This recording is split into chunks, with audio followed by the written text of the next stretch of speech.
Pernah nggak sih punya ide keren banget, tapi pas mau jelasin, malah bingung sendiri? Tenang aja, dalam beberapa menit ke depan, kita bakal bongkar tuntas resepnya. Gimana cara mengubah ide yang rumit jadi video edukasi yang, wah keren banget. Yuk langsung kita mulai. Ya kan? Kita semua pasti pernah ngalamin ini. Punya konsep penting di kepala, tapi pas dijelasin, kok yang dengerin malah kelihatan ngantuk? Nah, disinilah video jadi pahlawannya. Hari ini, kita bakal belajar cara bikin video yang benar-benar kena ke penonton. Oke, jadi apa sih sebenarnya video edukasi itu? Gampangnya gini deh, bayangin aja ini kayak gabungan antara film, buku, dan guru favorit kamu. Jadi, ada gambar gerak, ada suara, ada narasi, semuanya jadi satu. Tujuannya bukan cuma buat ngasih tahu informasi, tapi benar-benar ngajak audiens buat masuk dan ngerasain idenya. Dan disinilah letak sihirnya.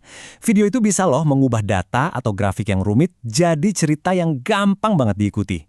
Ini bukan cuma soal belajar sendiri-sendiri ya, tapi lebih ke gimana caranya kita bisa ngasih pemahaman yang sama kuatnya ke setiap orang yang nonton, nggak peduli kapan dan dimanapun mereka nonton.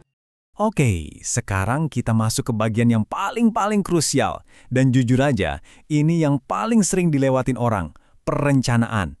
Serius deh, kalau di tahap ini aja udah salah, mau pakai kamera semahal apapun, hasilnya nggak bakal maksimal.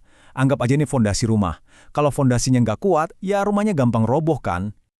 Dan kutipan ini bener banget kan? Punya tujuan tapi nggak ada rencana, ya itu cuma mimpi doang. Ide sebagus apapun tanpa rencana, wah itu resep jitu buat frustrasi pas lagi syuting atau ngedit nanti. Justru di tahap praproduksi inilah kita investasi waktu, supaya nanti di belakang kita hemat banyak banget waktu dan tenaga. Nah, ini dia cetak biru atau blueprint-nya. Pertama, tentuin tujuan dulu. Penonton harus ingat apa setelah nonton video ini.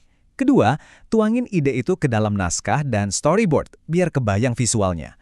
Setelah itu, baru deh kita tentuin mau pakai gaya video apa, animasi kah, atau yang lain. Terakhir, siapin semua alat yang dibutuhin. Ingat ya, jangan pernah mulai rekam sebelum 5 hal ini centang semua. Oke, fondasi udah kuat, cetak biru udah di tangan. Sekarang waktunya kita membangun. Yuk kita masuk ke tahap kedua, pembuatan. Disinilah semua rencana tadi mulai kita wujudkan jadi nyata. Ini nih, fase konstruksinya, momen yang paling ditunggu-tunggu. Di mana semua visi dan ide yang tadinya cuma di atas kertas, sekarang mulai berubah jadi gambar dan suara yang benar-benar hidup. Intinya di tahap ini tuh kita ngumpulin bahan mentah. Bisa jadi kamu lagi rekaman video di depan kamera, atau mungkin lagi rekaman suara narasi biar jernih. Atau bisa juga lagi bikin animasi buat ngejelasin data, atau rekam layar buat bikin tutorial. Apapun itu, kuncinya satu, kumpulin semua aset visual dan audio sesuai dengan cetak biru yang udah kita buat tadi. Nah, semua bahan mentahnya udah kekumpul nih. Tapi, kerjaan kita belum selesai. Sekarang waktunya merakit semua potongan puzzle ini di tahap penyelesaian.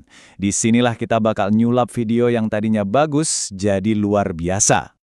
Kalau diibaratkan bangunan tadi, rumahnya sih udah jadi, udah berdiri. Tapi dalamnya masih kosong melompong.